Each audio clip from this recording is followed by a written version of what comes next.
우리가 세상을 살아가면서 가장 중요하고 필요한 것이 있다면 무엇일까? 만약에 제가 여러분에게 묻는다면 참 다양한 대답을 하리라고 봅니다. 물질적인 것 말하는 분들도 있을 거고요. 또 정신적인 것을 말하는 분들도 있을 겁니다. 미국에서 노년을 앞둔 중년들에게 바로 이와 같은 질문, 우리 인생에 가장 필요한 것이 무엇입니까? 라고 이렇게 설문조사를 했는데 압도적인 1위는 무엇이었는가 하면 마음의 평화였습니다. 이것은 물질적인 게 아니죠. 사람이 주고받을 수 있는 것도 아니고, 그리고 또 사람이 줄 수 있는 것도 아닙니다. 그래서 오늘 저는 이 평화, 평강 혹은 화평으로 불려지는 이 동일한 의미의 이 단어를 중심으로 해서 하나님과 평화를 누리자라고 하는 제목으로 말씀을 나누기를 원합니다. 이 평화는 모든 사람들이 바라는 것이고, 모든 사람들이 살아가는 나라와 민족들이 공통으로 원하는 것이 평화일 것입니다. 우리가 이 땅을 살아가면서 평화를 원하지 않는 분이 있을까요? 평화를 바라지 않는 가정이 있겠습니까? 어느 조직, 어느 공동체든지 이 평화가 사라지면 평화가 없는 곳에는 갈등과 분열과 싸움과 전쟁과 화목할 수 없는 엄청난 아픔의 상처들이 바로 이 평화가 사라짐으로 인해서 찾아온다라고 하는 사실을 우리가 생각해 볼 수 있습니다.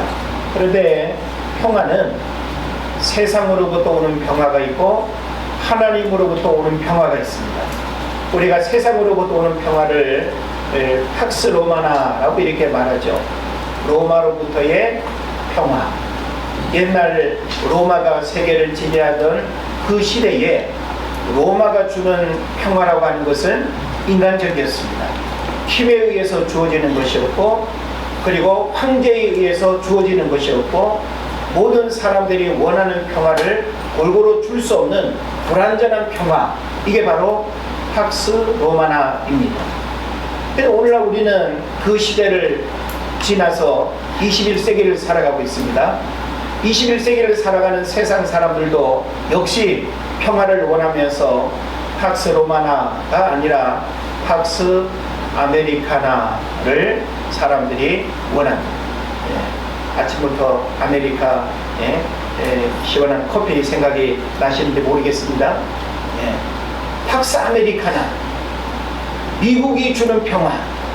사실 미국이라고 하는 이 자본주의 이 종주국인 미국이 세계에 미치는 영향은 엄청나죠. 정치적으로, 경제적으로, 문화적으로, 그죠? 그래서 우리는 미국의 영향을 이렇게 받으면서 미국이 주는 평화가 달콤하다고 생각해요. 미국이 주는 평화가 우리가 필요로 하는 평화의 문제를 해결해 줄 수 있다고 생각합니다.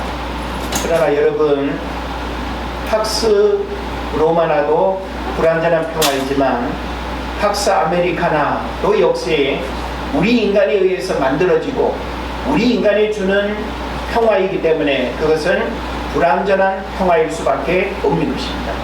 그러면서 우리는 진짜 평화를 원하게 되고, 진짜 평화가 어디 있는지를 우리가 찾게 되고, 그 평화를 우리가 경험하지 않으면 우리 인간은 끊임없는 문제 속에 신음하고 살아갈 수밖에 없는 것이죠.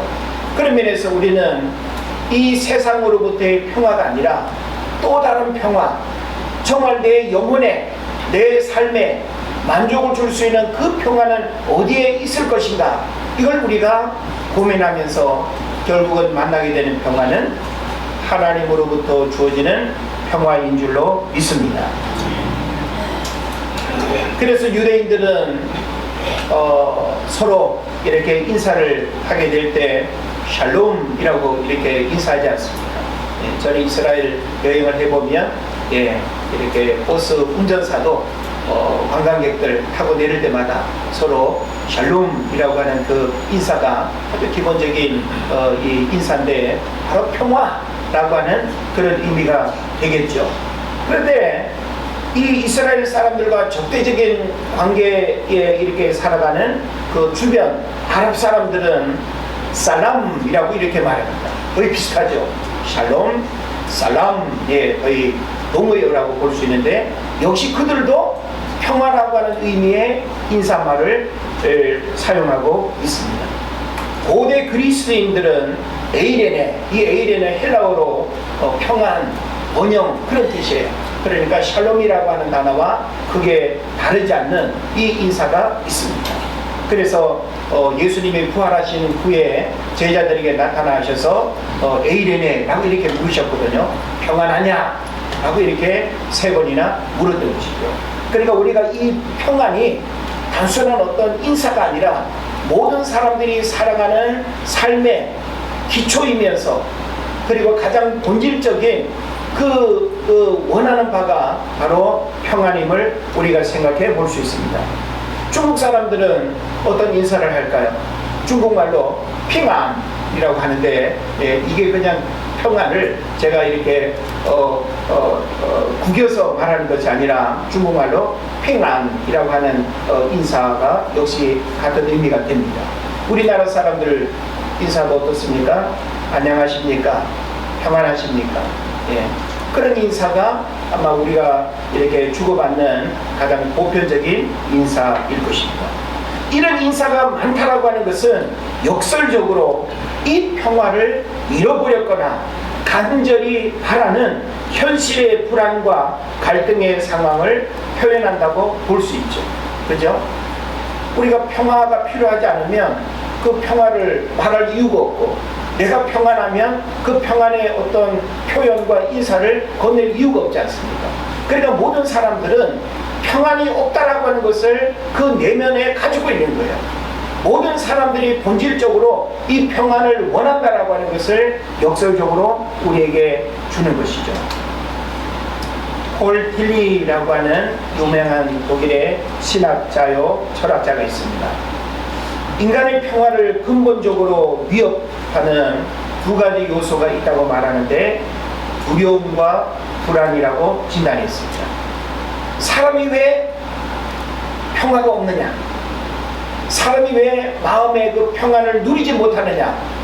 이 폴 틸리는 2가지 문제를 지적합니다. 두려움과 불안이 마음의 평안을 사라지게 한다는 거예요.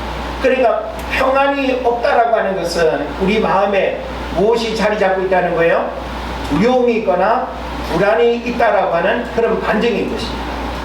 제가 이 아침에 여러분에게 평안하십니까? 하고 제가 이렇게 인사를 건넸을 때, 만약에 여러분이 평안합니다 라고 하는 것은 지금 현실적으로 나를 두렵게 하고 불안케 하는 게 없기 때문에 여러분이 그 인사를 할 수 있는 거예요. 근데 저는 지금 평안하지 못합니다 라고 말한다면 그 마음에 평안이 없는 뭐가 있다는 거예요? 무언가 말할 수 없는 두려움과 불안이 내 안에 있다라고 하는 그런 의미가 되는 것이죠. 그래서 모든 사람들이 평안의 마음을 가지고 살거나 아니면 불안과 두려움의 마음을 가지고 사는데, 대부분의 사람들이 이 평안보다는 이 두려움과 불안의 문제 속에서 신음하고 살아가고 있다라는 것이죠. 그러니까 제대로 잠을 잘 수 없고, 즐겁게 식사할 수 없고, 기쁜 마음으로 여행할 수 없고, 우리가 일하고 사람을 만나고 매일매일 살아가는 이 모든 일들이 불안과 염려 속에 살아가다 보니까 얼마나 이 정신적인 스트레스와 그리고 정신적으로 이렇게 다가오는 그런 그 질병들이 얼마나 많겠습니까? 그래서 이 두려움과 불안의 차이점은 무엇인가 하면, 두려움은 대상이 인지되지만 불안은 그 대상이 파악되지 않는다고 폴 틸리는 말합니다. 그래서 이 폴 틸리는 이 불안이 근원적으로 죽음에서 오는 것이라고 그렇게 말했어요. 사람들이 왜 불안해하느냐? 사람들이 왜 두려워하느냐? 그 깊은 내면에는 죽음에 대한 그 이유 때문에 불안과 두려움이 오늘 일상의 삶을 지배하고, 그래서 내가 누릴 수 있는 마음의 평안을 사라지게 한다라고 하는 거예요. 여러분, 내가 지금은 건강해도 혹시 모를 질병이나 혹시 일어날 수 있는 그런 어떤 사건 사고에 대한 그 죽음의 불안과 두려움이 사실 우리에게 없나요? 지금 우리가 이 안전한 공간, 교회라고 하는 이 구별된 공간에 있으니까 모든 근심 걱정이 하나도 없는 것 같아도 우리가 세상을 살아간다는 측면에서 가만히 생각해 보면 죽음으로 연결되어 있는 불안과 두려움들이 다 우리에게 강하게 와요. 나이 들어갈수록 건강의 어떤 적신호를 우리가 또 이렇게 만날수록, 그죠? 또 인생의 원치 않은 어려움을 만날수록 우리 안에는 내가 지금 고민하는 이것이 죽음으로 연결되는 그 불안과 두려움이 우리에게 다 온다는 거예요. 그래서 문제는 뭡니까? 이 불안과 두려움에 연결되어 있는 죽음이라고 하는 문제를 극복하지 못하면 우리 인간은 바로 이 평안의 문제를 우리가 해결하지 못하게 된다라고 하는 의미가 되는 것입니다. 그래서 이 불안의 문제를 성경적으로 풀어본다면 인간의 불안은 죽음을 통해 내 인생을 결산해야 할 하나님을 만나야 한다는 불안이 우리에게 있는 거예요. 그래서 우리 그리스도인에게는 예를 들어서 불안이 없다라고 할 때 불안이 없는 그 담대함은 왜 그럴까요? 죽음을 초월하고 죽음이 두렵지 않기 때문에, 죽음에 대한 두려움이, 불안함이 없기 때문에 우리는 세상에 어떤 일이 일어나도 하나님 주시는 평안함 속에 살아갈 수 있는 거예요. 그런데 이런 믿음을 가지고 살아가는 사람들이 얼마나 있겠습니까? 우리 은혜제일교회 성도들밖에 없는 겁니다. 네? 오늘날 많은 사람들이 이 문제를 어떤 모양으로든 극복해 보려고 하지만 쉽지 않아요. 그래서 이렇게도 해보고 저렇게도 해보고, 어딜 가면 불안을 해결할까, 누굴 만나면 해결될까, 뭘 먹으면 해결될까 해봐도 결국 우리는 이 불안의 구렁텅이에서 헤어나올 수 없는 그런 문제들을 보게 되는 것입니다. 그래서 하나님을 어떻게 만나느냐에 따라서 이 불안을 극복할 수도 있지만, 하나님을 제대로 만나지 못하면 여전히 불안 속에서 살아갈 수 있다는 것을 의미하는 것입니다. 여러분들은 다 예수 믿은 지 수십 년 됐잖아요. 그죠? 우리 아이들은 엄마 뱃속에서부터 믿었으니까 얼마나 큰 축복이에요. 예? 근데 보세요.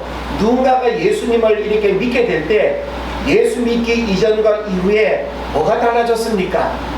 예수 믿기 이전에는 이랬는데 예수 믿은 이후에는 어떤 삶의 변화가 일어났습니까? 이렇게 물으면 많은 대답이 있겠지만 그 중에 가장 중요한 첫 번째 공통점이 뭔지 압니까?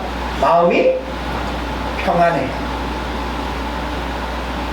내가 세상에서는 잘 나가고 잘 먹고 잘 살고 근심 없이 내가 살았는데 왠지 모를 불안함이 있었는데, 교회 다니고 하나님 믿고 난 다음에는 모두 두렵지 않고 불안하지 않고 이전에 내 마음속에 자리 잡았던 그 불안이 다 사라졌어요. 이런 은혜가 여러분에게 있는 줄 믿습니다. 그래서 우리가 이 평안을 누리고 살아간다는 거, 어찌 보면 이미 구원받은 우리에게 이 평안이 주어졌는데 오늘 목사님 설교 잘못하시는 거 아니에요? 예? 이미 우리는 해당 사항이 없는 거 아닙니까?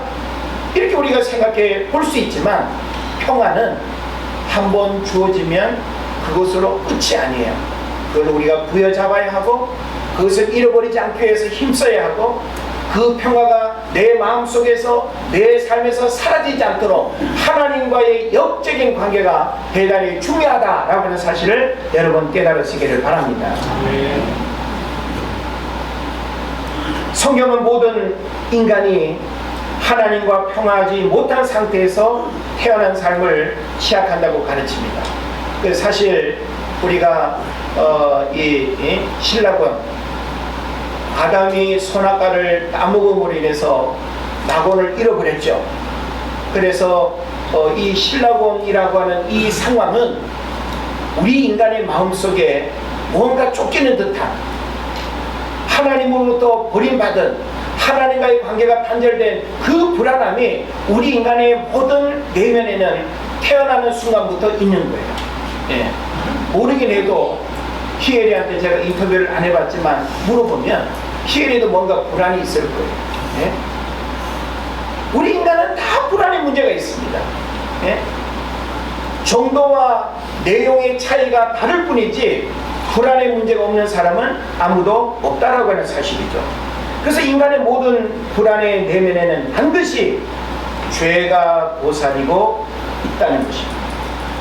다시 말하면 죄의 문제 까닭에 하나님과의 관계가 단절됐고, 하나님과의 이 단절은 바로 우리 인간에게 불안이 찾아오고 평화가 사라지는 이 일들이 되어진 것이죠. 그래서 이 죄 문제가 해결되지 않는 한 인간은 누구도 본질적으로 자기 자신과의 평화, 그리고 이웃과의 평화, 그리고 하나님과의 평화를 누릴 수 없다는 것입니다. 우리가 신앙생활을 해도 양심의 가책을 느끼는 어떤 숨은 죄가 있다든지, 그죠?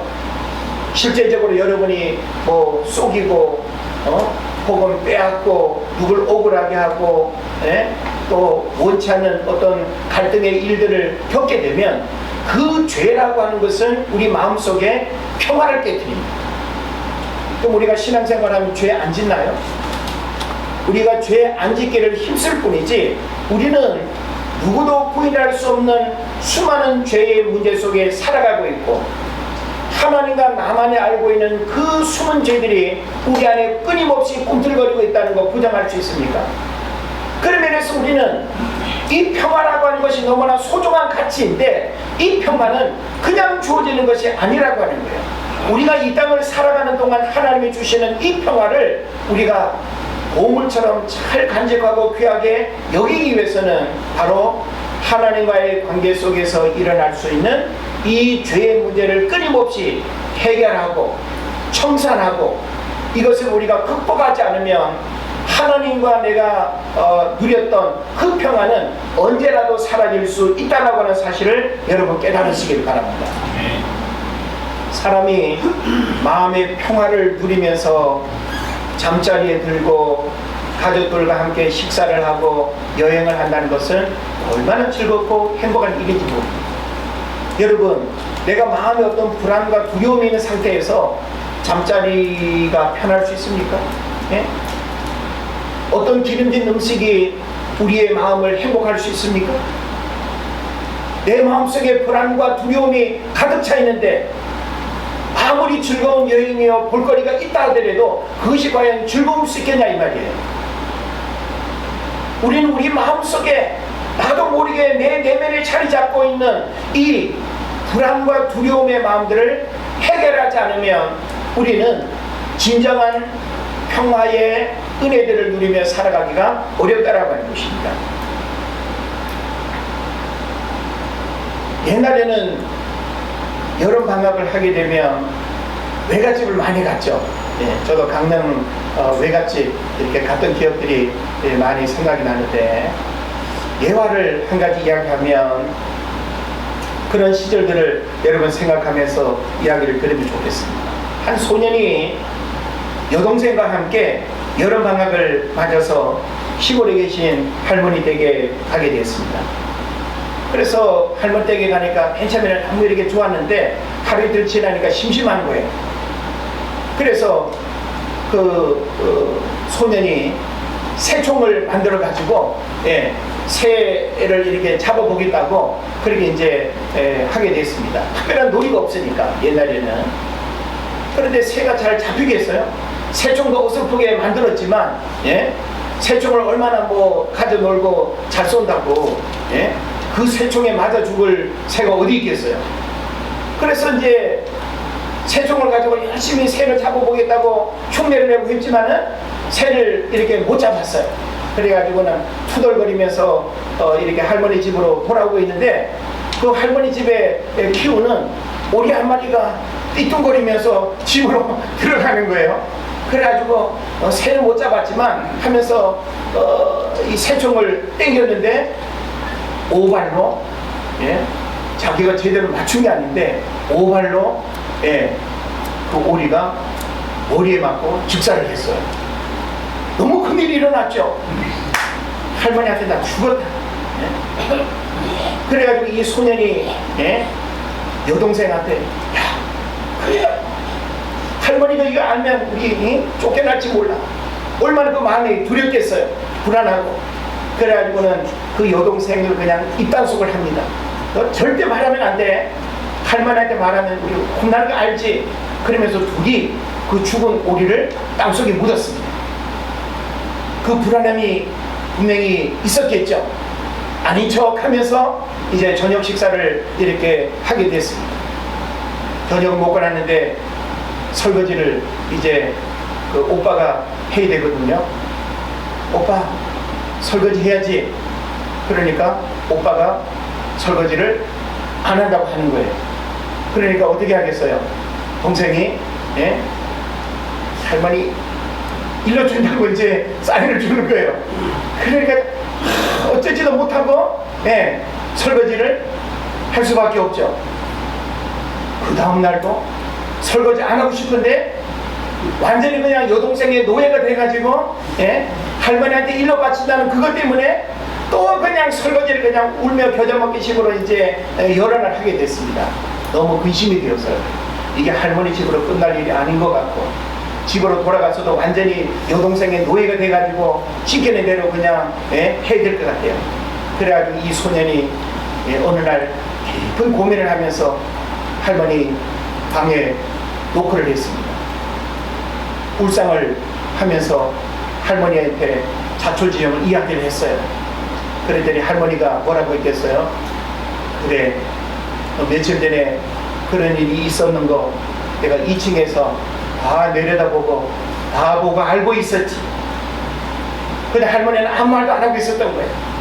근데 이제 손자 녀석이 여러 날이 지나서 그렇게 이제 할머니한테 이야기를 하니까 할머니가 괜찮다, 다 용서한다고. 그 다음부터는 여동생의 말 들을 필요가 있어요 없어요? 없죠. 마음에 뭐가 사라졌어요? 불안과 두려움이 사라지고 할머니가 용서해준 그 마음 때문에 마음에 평화가 찾아와서 이제는 자기 자리에서 자기 역할을 하고 네가 설거지해! 이제는 이제 설거지하는 일이 바뀌게 되지 않겠습니까? 우리는 이 이야기를 통해서 죄를 지은 인간은 하나님께 피해야만 하나님의 용서를 받고 평화를 누릴 수 있다. 우리 마음에 수많은 불안과 근심과 두려움의 마음들, 여러분 강원도 청소년으로 가면 사라집니까? 전라도를 다녀오면 사라집니까? 우리 인간의 불안과 근심은 누굴 만나고 어디를 다녀온다고 해가지고 해결되는 것이 아니라 하나님의 그 그늘 아래 하나님 앞에 나아가야만 우리는 그 문제를 해결할 수 있다는 사실을 깨달으시기를 바랍니다. 그래서 오늘날 많은 사람들이 이 불안과 두려움의 문제를 해결하지 못하고 살아가요. 그래서 하나님이 불안과 두려움 속에 사는 우리 인간들을 구원하시고 그 불안의 문제를 해결해 주시기 위해서 독생자 예수 그리스도를 이 땅에 보내주신 줄로 믿습니다. 그래서 오늘 우리가 본문을 읽은 1절을 보면 뭐라고 기록하고 있습니까? 그러므로 우리가 믿음으로 의롭다함을 받았으니 우리 주 예수 그리스도로 말미암아 하나님과 평화를 누리자. 할렐루야. 예수 그리스도로 말미암아 깨어진 하나님과의 관계가 연결되었고 우리 인간의 내면 속에 자리 잡고 있던 그 불안과 두려움이 예수 그리스도를 통해서 하나님이 우리에게 다시금 평화를 회복시켜 주셨다라고 하는 것입니다. 우리가 지금 철로역정 메시지를 계속 이어가고 있는데 좀 지루한가요? 철로역정이? 제가 가능하면 좀 빠른 시간에 좀 묶어서 이제 마무리를 하려고 합니다. 철로역정의 이 한 권의 책은 우리에게 주는 메시지가 굉장히 많습니다. 신앙의 여정을 우리가 들여다볼 수 있고 신앙 여정 속에 우리가 경험할 수 있는 중요한 어떤 그 사건과 그 어떤 계기들을 우리에게 전해주고 있죠. 그래서 이 철로 역정을 보면 주인공 크리스찬이 수많은 고난의 길을 이렇게 이제 걸어가다가 마침내 고난의 언덕을 넘어서 아름다운 집에 도달합니다. 예, 우리가 살다 보면 늘 그냥 뭐 고통만 있는 게 아니잖아요. 정말 즐겁고 행복한 일이 가끔씩 일어나는 것처럼 아름다운 집에 도달합니다. 근데 이 집에 들어가서 가장 먼저 경험한 것이 뭔가 하면 평화였습니다. 그래서 지금까지 한 번도 경험하지 못했던 쉼을 느끼면서 해 뜨는 쪽 큰 창이 있는 평화의 방에서 모처럼 안식을 누리게 됩니다. 그래서 이 방문에는 평화라고 하는 명패가 있습니다. 그래서 그 방에서 새벽까지 깊은 안식을 취한 후에 일어나서 이른 아침에 그가 이런 노래를 부릅니다. 여기가 어디인가? 나그네 같은 인생을 위해 베푸시는 예수님의 사랑과 보살핌이 가득한 곳, 주님이 예비하신 이곳, 죄를 용서받은 이 몸 이미 천국에 산다네 하고 이렇게 노래하고 있어요. 자, 우리는 이 노래 가사를 통해서 뭘 생각해야 되는가 하면 이것은 고난의 인생길에서 예수님을 만난 자들이 예수님을 통해서만 누리는 죄사함의 평화와 영혼의 안식을 표현하고 있는 거예요. 아까도 제가 말씀드렸지만 우리가 예수 믿기 이전과 이후에 가장 큰 차이점이 뭐냐라고 할 때 바로 우리가 마음의 평화를 이야기하는 것처럼 우리가 예수님을 신앙생활하면서 내가 5년 전 10년 전에 믿었던 그 예수님 말고 매일 예수님을 새롭게 경험하는 그 일들을 통해서 우리는 마음의 평화를 강하게 뜨겁게 경험하는 거예요. 예. 그러니까 우리가 매일 평화를 우리가 누린다라고 하는 것은 매일의 삶 속에서 예수님을 통해서 하나님이 흘러 보내주시는 그 평화를 우리가 경험하는 거예요. 그러니까 여러분이 예수님을 믿어도 매일매일 왜 나는 이런 평화가 느껴지지 않지? 왜 나는 이런 평화보다 이런 불안과 두려움이 많지? 그 얘기는 뭘까요? 예수님을 통한 하나님의 평화를 매일 맛보지 않고 있기 때문입니다. 현실적인 삶에 대한 고민과 관심이 더 크고 하나님을 믿는다고 하면서 신앙 고백이 사라지고 하나님을 내 삶의 주인으로 모시고 살아가는 이 고백이 없는 사람에게는 그냥 눈에 보이는 현실적인 것들이 더 큰 불안과 두려움으로 다가올 수밖에 없다라고 하는 거예요. 그리고 우리가 매일 평화를 누린다라고 하는 것은 예수님을 통해서 하나님이 주시는 평화를 우리가 맛보는 것입니다. 그러니까 우리가 예수님을 기도할 때만 사용하고 찬양할 때만 사용하는 그 이름이 아니라 그 예수님이 내 삶에 하나님과 나와의 관계를 이어주는 구원자로서의 신앙 고백을 매일 우리가 신앙적으로 체험해야 된다는 거예요.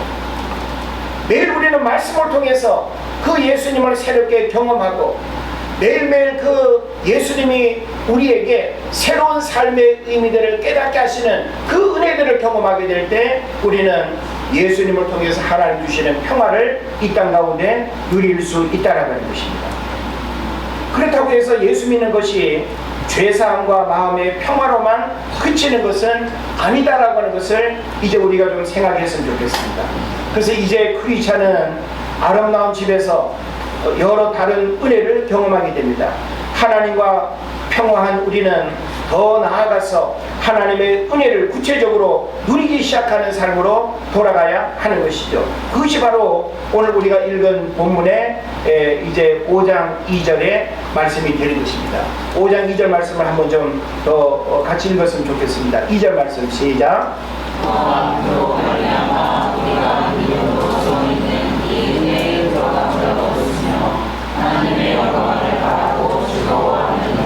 아멘. 자, 1절, 2절의 말씀을 여러분 잘 들여다봐야 됩니다. 1절에서는 뭐라 그랬어요? 믿음으로 말미암아 예수 그리스도를 통해서 우리가 하나님과 화평을 누릴 수 있다는 것을 우리에게 말해주고 있어요. 자, 우리가 예수님을 통해서 하나님과 화평을 누렸으면 화평을 누리는 그 삶으로 끝나는 게 아니라는 거예요. 2절에서는 뭘 이야기하는가 하면 하나님과 화평을 누리는 사람은 두 가지의 삶을 이 땅에서 살아가야 된다는 거예요. 우리는 예수님을 통해서 하나님 주시는 평화가 무엇인지 적어도 한 번은 맛보았어요. 예수 믿는 그 시간에 경험한 거, 그죠? 그리고 얼마나 많이 우리가 또 세상이 줄 수도 없고 세상 사람들이 알 수도 없는 그 평화가 얼마나 소중하다라고 하는 것을 우리는 잘 알고 있어요. 돈으로 주고받을 수 없고 빼앗을 수 없는 이 평화, 이거 바로 예수님을 통해서 하나님이 주신 평화인 줄로 믿습니다. 근데 하나님은 이 평화를 경험한 것으로 그냥 끝나는 것이 아니라 하나님의 평화를 경험한 사람은 두 가지의 삶을 살아야 된다고 성경이 말씀하고 있어요. 그 두 가지가 오늘 뭐냐? 2절에서 이야기하고 있는데, 첫째로는 은혜에 들어가는 삶을 살아야 된다. 따라합시다. 은혜에 들어가는 삶을 살아야 된다. 자, 보세요. 또한 그로 말미암아 우리가 믿음으로 서 있는 이 은혜에 들어감을 얻었으며 라고 이렇게 말씀하고 있어요. 그래서 저는 오늘 여러분에게 하나님의 평화를 경험했고 하나님의 평화를 아는 사람은 이 땅을 살아갈 때 하나님의 은혜에 들어가는 삶을 살아야 된다. 이거는 구체적으로 뭘 의미할까요? 저는 이 은혜라고 하는 단어를 가만히 생각해 보면 지금 우리가 살고 있는 이 시대는 사람에 대한 은혜도 잘 모르고 깨닫지 못하고 당연한 것처럼 살아가고 빼앗으려고 하고 돈으로 그냥 사고 팔려고 하고 그러지 않습니까? 그런데 은혜라고 하는 건 뭐예요? 은혜, 영어로는 그레이스, 헬라어로는 카리스, 공짜라는 뜻이에요. 내가 뭔가 대가를 지불해서 얻는 것이 아니라 너가 나한테 준 거 없고 한 거 아무것도 없는데 내가 그냥 공짜로 주는 거, 이게 바로 카리스, 은혜입니다. 예? 전쟁에서 승리하고 돌아오는 군인들이 전리품을 챙겨가지고 올 거 아닙니까? 그 전리품을 환호하고 전쟁에서 승리하고 돌아오는 그 군중들을 향해서 뭐라고 하는 거예요? 선물을, 전리품을 막 던져줄 거 아니에요. 그때 군중들이 환호하면서 외치는 소리가 뭔가 하면 카리스, 카리스, 카리스, 공짜, 공짜, 전리품 나한테도 던져주라. 이게 바로 우리가 이야기하는 은혜인 것입니다. 우리가 하나님 앞에 은혜 받을 자격이 있나요? 하나님 은혜를 받을 만한 어떤 삶을 살았습니까? 우리가 지난 한 주간의 삶만 놓고 보더라도 하나님 은혜를 받을 만한 어떤 신앙생활을 하셨어요? 경건에 이르기를 연습했습니까? 어떤 봉사했습니까? 예배를 사모했습니까? 깨어 기도했습니까? 교회를 위해서 여러분 헌신했습니까? 우리는 하나님 앞에 은혜 받을 만한 자격으로 놓고 보면 자격의 미랄입니다. 그럼에도 불구하고 하나님은 세상 사람들에게도 일반적인 은혜를 다 주십니다. 믿는 사람이나 믿지 않는 사람이나 똑같이 숨 쉴 수 있도록 공기 주시고 햇빛 주시고, 할렐루야. 그런데 하나님은 구원받은 하나님의 백성들에게는 특별한 은혜를 주시길 원해요. 특별 보너스. 이게 바로 뭔가 하면 우리가 날마다 그 은혜에 들어가는 삶, 이걸 우리가 사모하고 강구해야 이것을 경험한다는 것입니다. 은혜를 모르고 은혜가 사라지는 시대를 우리가 살아가고 있습니다. 우리는 사람의 은혜도 기억해야 하지만 하나님으로부터 흘러오는 은혜를 알아야 됩니다. 그래서 저는 이 은혜를 이야기할 때 은혜를 사모하라, 은혜를 경험하라, 은혜를 흐르게 하라, 이거 오늘 여러분에게 말씀하고 싶어요. 여러분 한 사람 한 사람이 하나님이 내게 주신 그 평화가 무엇인가를 안다면 우리는 그 하나님으로부터 내게 흘러오는 그 은혜의 삶을 현실적으로 구하면서 살아야 된다. 우리가 열심히 땀 흘려 일하고 사업하고 직장생활하고 당연히 필요하죠. 그렇지만 여러분 그 외에 나의 수고와 나의 노력 말고 하나님이 도움으로 주시는 그 은혜들이 우리에게 있어야 우리는 믿지 않은 사람들과 다른 은혜를 경험하는 겁니다. 할렐루야. 우리는 하나님 앞에 은혜를 간증하고 은혜를 고백할 수 있어야 돼요. 내가 노력한 것 말고, 내가 몇 시간 일해서 얼마를 번 그것 말고, 정말 하나님이 내가 받을 수 없는 나에게 베푸신 그 은혜가 무엇인지를 여러분이 고백하고 그것을 하나님 앞에 찬양하고 하나님 앞에 영광 올려드려야 될 줄을 믿습니다. 그 다음에 하나님, 마지막으로 하나님의 평화를 경험한 사람은 하나님의 영광을 바라고 즐거워하는 삶을 살아야 됩니다. 그래서 오늘 2절에 나와 있는 것처럼 하나님의 영광을 바라고 즐거워하느니라 라고 했죠. 우리는 하나님의 평화가 무엇인지를 아는 사람들이에요. 그 하나님의 평화가 예수 그리스도를 통해서 나에게 주어졌다라고 하는 사실을 우리는 분명히 믿습니다. 그렇다고 한다면 우리가 이 땅을 살아갈 때 두 가지의 삶을 실천할 수 있어야 되는데, 은혜로 들어가는 삶을 살아야 할 뿐만 아니라 하나님의 영광을 바라고 즐거워하는 삶을 살아야 된다는 것입니다. 하나님이 우리에게 평화를 주시는 이유는 무엇입니까? 하나님께 영광을 돌리고 하나님을 즐거워하는 삶을 살아가기를 하나님이 원하십니다. 요즘 뉴스를 들어보면 러시아와 우크라이나 전쟁이 끝날 기미가 보이지 않습니다. 제가 어제 뉴스를 보니까 러시아 군이 우크라이나 포로 3명을 즉결 총살하는 장면이 공개되었습니다. 사실 포로는 보호해야 되잖아요. 그죠? 근데 포로로 잡혔는데 그 포로를 그냥 즉결 처형을 하는 거예요.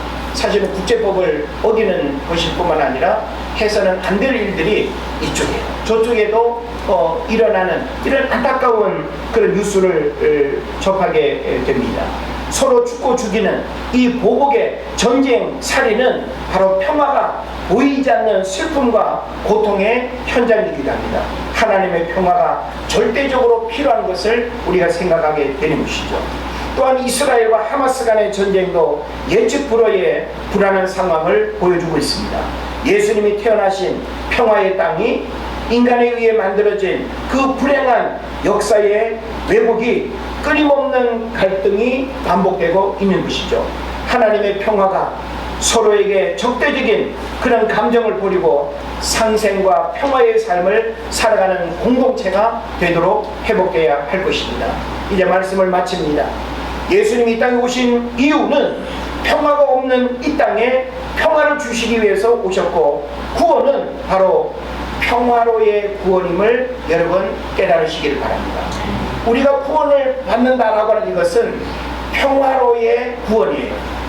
평화로의 그 삶을 예수님을 통해서 우리를 이끌어 주신 거예요. 그래서 요한복음 14장 27절에 보면 평안을 너희에게 끼치노니 곧 나의 평안을 너희에게 주노라. 내가 너희에게 주는 것은 세상에 주는 것 같이 아니하니라. 너희는 마음에 근심도 말고 두려워하지도 말라 라고 했습니다. 우리는 육신적 편안함을 추구하는 것이 아니라 영적인 평안함을 통해서 하나님과 교통하고 하나님의 나라가 이 땅 가운데 임하도록 살아가야 할 것입니다. 여러분 모두가 평화의 사도로 살아갈 뿐만 아니라 가는 곳마다 평화가 이루어지는, 여러분 때문에 하나님의 평화가 이 땅 가운데 이루어지는 그런 삶을 살아가시기를 주의 이름으로 축원을 드립니다. 우리 이 시간 조용히 기도합시다. 그런 말씀 생각하면서 우리에게 평화를 주시기 위해서 오신 예수님을 기억하면서 예수님을 모시고 예수님을 만난 우리의 삶은 바로 평화를 이루는 삶을 살아야 할 것입니다. 하나님, 나를 통해서 이 땅 가운데 하나님의 평화가 임하게 하옵소서. 조용히 기도하겠습니다.